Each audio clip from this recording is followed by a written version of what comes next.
Assalamualaikum warahmatullahi wabarakatuh. Salam sejahtera bagi kita semua.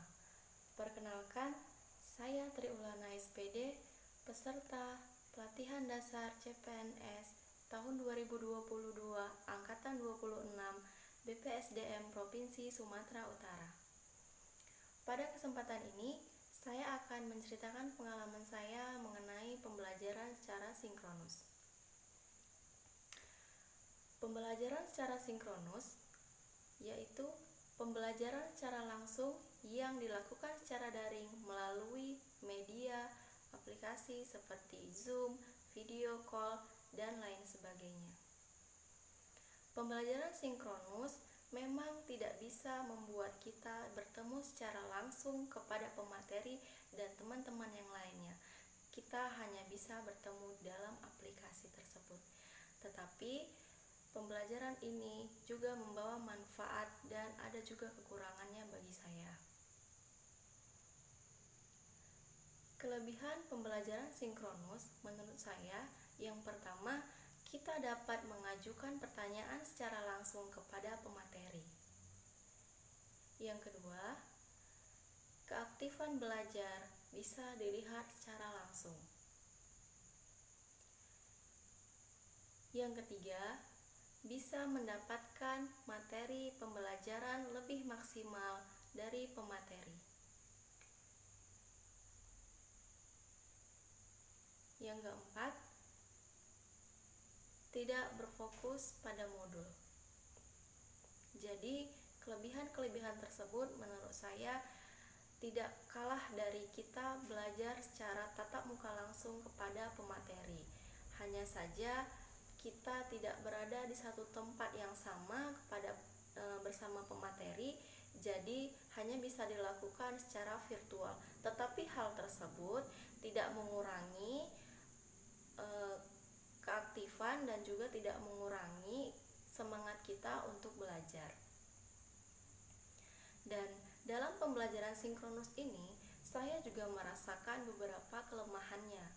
Yang pertama adalah kendala alat dan perangkat pembelajaran, seperti terkadang mati lampu yang tiba-tiba, laptop yang tiba-tiba mati, dan lain sebagainya.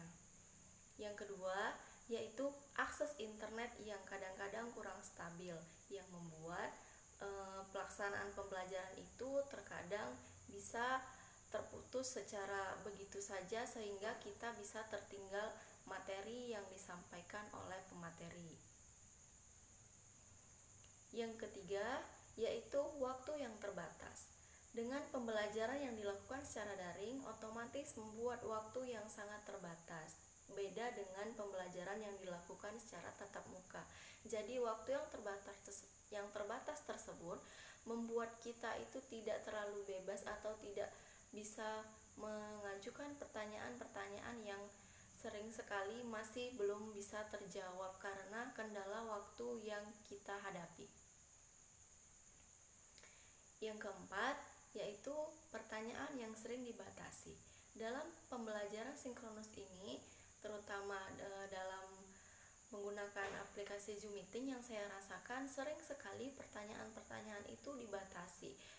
Hanya 1, 2, 3 pertanyaan saja, sehingga audiens yang memiliki pertanyaan yang lain itu jarang tersampaikan, sehingga kadang audiens itu mencari jawaban dari sumber-sumber yang lain karena keterbatasan waktu yang dimiliki.